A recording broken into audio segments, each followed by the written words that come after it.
Speaker. And before I move to respond in detail to the criticisms and the concerns raised by those opposite in relation to the bill, I just want to be really clear, because I think there has been a bit of back and forward about the issue of what the quote or the misquote was. I absolutely did say in my second reading speech on this bill that we have seen a woeful lack of ambition from successive governments of all stripes when it comes to delivering new social housing. I think that we would agree that there is a woeful lack of ambition. That's a very different thing to how it was phrased by speakers in their speaking notes that they'd been provided by the, who knows where the speaking notes came from, but the draft of the speaking notes that everyone read off almost word for word in the contributions that were made. Leaving that aside, and maybe we'll come back to it later depending on how much time we have, I'd like to acknowledge and thank the Minister for Planning for his engagement and contribution to the bill. I'd also particularly like to thank the Minister for Planning's office in relation to their ongoing discussions with us about this bill. Unlike some of those who spoke towards the end, the Minister for Planning and the Minister for Planning's office are aware that there is broad stakeholder support for the legislation being brought to the chamber today. It's unfortunate to see that those that spoke to it today seemed less willing to actually engage with the substance of the bill and more keen to engage with the talking points from some sort of media grab or TikTok provision of grabs that they can provide about the Greens political party. But for me, I'm sort of in a position where I'd like to acknowledge that the member for Willoughby spoke. Indeed, he was so excited about this bill, he actually tried to speak again. Which is like pretty amazing. The member for Willoughby spoke when we were debating it in the last sitting, and he got up to try and speak again. The member for Cessnock pointed out to him that he had already spoken on the bill, but I like his enthusiasm to want to oppose the bill that we're bringing so much that he wants to oppose it twice. Good enthusiasm there. The member for Campbelltown also spoke. The member for Cessnock, I thank the member also for Cessnock for recognising that while we don't always agree on everything, that there is a role that we play in trying to debate these discussions and put them on the agenda. The member for Blacktown, who I know shares our views about the questionable nature of build to rent as a model for addressing the housing crisis. The member for South Coast, who appeared along with the member for Liverpool to have been provided with speaking notes that they then proceeded to read out in a slightly awkward way where the same jokes were made multiple times, referring to various things, including grandstanding and wishes and other things, which the member for Leppington then went on. I would encourage them. I'm really happy to organise a briefing from Shelter New South Wales, NCOS, the Tenants Union, also the Community Housing Institute, CHIA, and Mission Australia, and also the Sydney Alliance, who also were very supportive of all the reforms that we put in our bill so that they can understand in more detail what is actually happening in relation to the affordable housing space in this state. In relation, I'd also like to thank the member for Coogee and the member for Leppington for their contributions, and note that while the member for Coogee did indeed raise a number of concerns, particularly on the idea of the standard speaking notes were provided to the member for South Coast and the member for Liverpool.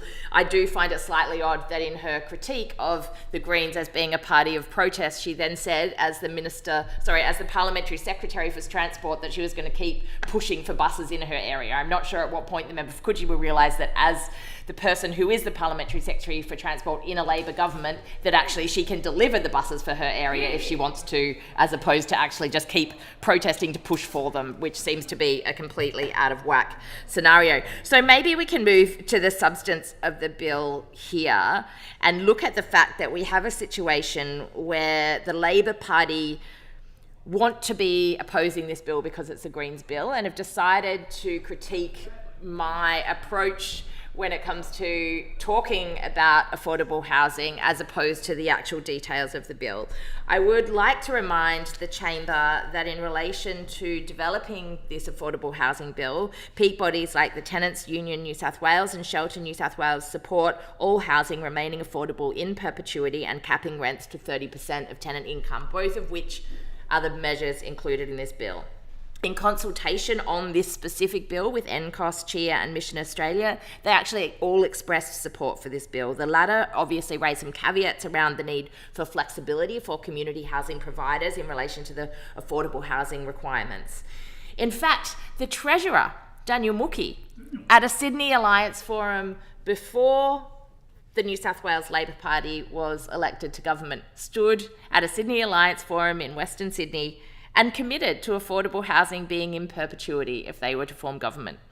So what appears to be, and it's all very awkward and silent now on the other side, what appears to be what is then positioned as a position of the Greens being completely unworkable, not possible, is something that the now Treasurer of New South Wales committed to at a Sydney Alliance forum.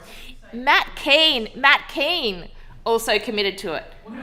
Order. Matt Keane, Daniel Mookie, the member for Newtown all agree in perpetuity, but the member for South Coast, the member for Leppington and the member for Liverpool, they're not interested in ensuring that affordable housing is happening in perpetuity.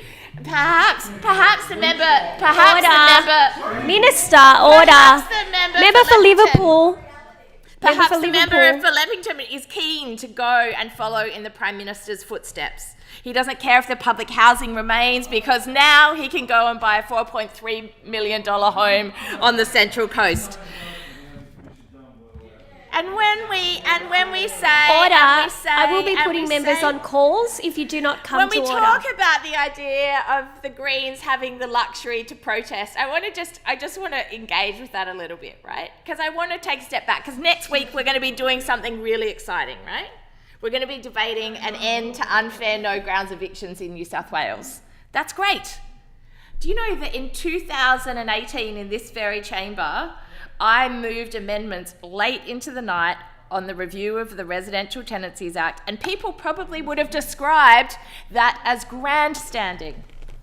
2018. I'm sure that night people thought that I was grandstanding, yeah? Now, next week, what are we doing? The New South Wales Labor government will deliver on the Greens policy to end no grounds evictions in New South Wales. 2018, I was in here grandstanding till late in the night. The minister was here. Everyone was groaning as we moved endless amendments. Here I was grandstanding, and now what do? 6 years later, we're here delivering an end to no grounds evictions. I look forward to reminding everybody of this debate when we're in here again, passing the government's bill to introducing a register to see affordable housing delivered. I look forward when we're in here, passing a government's bill to ensure that affordable housing is in perpetuity, to reminding people of this debate. We can all have different views about how we want to critique things, but in actual fact, we are attempting with this to set the agenda. And on the comments that you can't make wishes a reality and that it's wishful thinking, can I just say this? We're not wishing things here. This is a bill. It's legislation that we are bringing before this Parliament to be considered by the government. These are not things that the Greens have made up. These are things that are supported by Shelter New South Wales, by NCOS, by Mission Australia, by the Sydney Alliance and all of the groups involved. These are things that people were pushing for the former government to do, and these are things that the Labor government, when in opposition, stood in public forums and committed to doing, and have still, 18 months later, failed to deliver on. And when we're talking about the delivery of affordable housing and what is delivered, let me just take you to the Darling Street development, shall we? The Darling Street development that is in Balmain, indeed, that has been the focus of so much critique from members from Liverpool and the South Coast who may or may not know the development in detail of what we're talking about.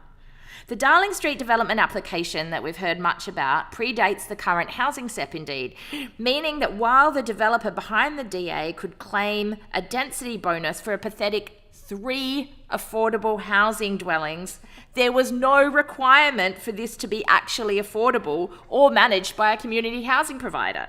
In short, it was affordable only in name, but not in reality. And so, yes, indeed, the member for Balmain has confirmed with me that she met with residents concerned about the Darling Street development. Yeah? You want to know something else about that? Do you want to know something else about the Darling Street development that the member for Balmain met the local residents as the local MP about, as the local councillor about? That the Labor-led Inner West Council opposed the Darling Street development too. Oh. And then guess what? In addition to that, the developer got approval through the Land and Environment Court anyway, right? Do you want to know what happened then? They didn't build it. So they've got approval no housing has been built. Because when you side with the developers, they are more interested in building at the time when the profit will come in, and so they are land banking that land, and they have not started the development, and so no housing has been built. And the Minister for Lands is right here, and he knows that this is a genuine problem in this state. He knows that these are problems. And so the idea that the member for Balmain sitting and meeting with residents that are concerned about this is somehow causing the sky to fall in on affordable housing when there were going to be 3 affordable housing properties developed. So let's look at some bigger picture options, shall we? Instead of the 3 affordable housing dwellings, let's look at the 1,200 homes in Blackwater Bay, shall we? Also in the member of Balmain's electorate. 1,200 homes. Public land, Labor government, cares about affordable housing, thinks the Greens are grandstanding, thinks we're opposing it. 1,200 homes on public land in Blackwater Bay. How many affordable homes? Zero on public land. But then the New South Wales Labor Party said before the last election, when they were going to do the land audit, lovely to have the minister responsible for that land audit here, that it was going to be 30% social and affordable, 70% private. Overall. So in the areas where they can hand over the biggest most valuable land to the property developers, in the areas where they can hand over the biggest, most cashed up land to their mates who are going to develop it and offer beautiful, beautiful luxury homes, the kind of luxury that the Prime Minister expects from his $4.3 billion mansion on the Central Coast. What do they offer? Million, not billion. What do they offer? 0 affordable homes on the Blackwater Bay side.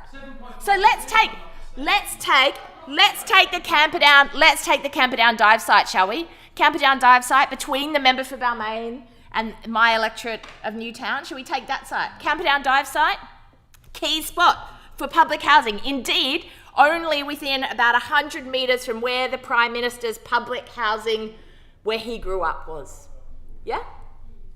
Public land, potential for more public housing. Future Prime Minister could live there. Future government whip could live there, you know? But no, how many public homes on that site? How much affordable housing on that side? Absolutely 0. Just private development. Just private development. And so what are we doing here? We see a New South Wales Labor government elected on a mandate to end the privatisation of the coalition, and instead what they do is they 70% go to the private developers, and in some cases 100% go to the private developers. Now, I want to take issue with a couple of other things that have been raised in relation to this, but before I do, I want to just talk on the issue of the property register, yeah? Because while we may, know that there might be developers that have concerns about the idea of having to offer affordable housing in perpetuity, while we might know that the Labor government appears to be, I guess we could say we've been talking about a lot of in theory and in practice, haven't we? It's like, what happens in theory, all of this. Well, I guess it's sad to have a pro-worker, in theory, Labor Party that is pro-worker, that is actually much more pro-landlord and pro-developer. Because you're not interested in the idea, of actually setting a requirement of a standard percentage of affordable housing. Yeah? You're not interested in setting a percentage of affordable housing. And so the minister has interjected, and I take that interjection, that if we set a percentage of affordable housing, that nothing would get out of the ground. The reality is that if the state government invested in building housing, then a lot would get out of the ground. But if we're relying on the private market to deliver, then it would not. And this is the issue. This is the fundamental issue, is that the market is broken, and the New South Wales Labor government think that the solution to this is to try, and the member for Coogee was talking about the need to not address market, to ensure that we were maintaining the market, but we need to make sure that that's the case. Now, the thing that does seem to have genuine agreement here is in relation to the Affordable Housing Register, and I just urge the government to take immediate action in relation to this. We are looking at a massive amount of supply in New South Wales that is going to come online. We know that housing in the state is not genuinely affordable, even though they call it affordable housing. And this supply is going to come online now. And so if we do not act to solve this register and ensure that there is genuinely affordable supply in that supply, we will never be able to do it again. We have to set those parameters before we start building, before we start rezoning, and before we start doing that. And I would strongly urge the government to act in relation to that. And I will say that the Greens certainly do not come to the end of this debate with a willingness to set aside our passion on genuinely affordable housing. That will continue. In closing, I would like to say that while those opposite may wish to bring a federal fight to New South Wales, that is not how we wish to act in this state. What we want to do is deliver for public affordable housing for the people of New South Wales, and we would hope that those opposite will stop reading what is, a base level criticism of the Greens that you expect on social media, and instead start engaging with the serious issues around affordable housing, because that is the only way that any affordable housing bills are going to get passed through the upper house, because the reality is we know the opposition are completely morally bankrupt on affordable housing. And I'm not sure if anyone looked at the numbers in the other place, but you guys don't get a bill through without the Greens, and so maybe you want to start talking to us genuinely about the reforms that we want to have, rather than giving us the critiques. Thank you. The question is that the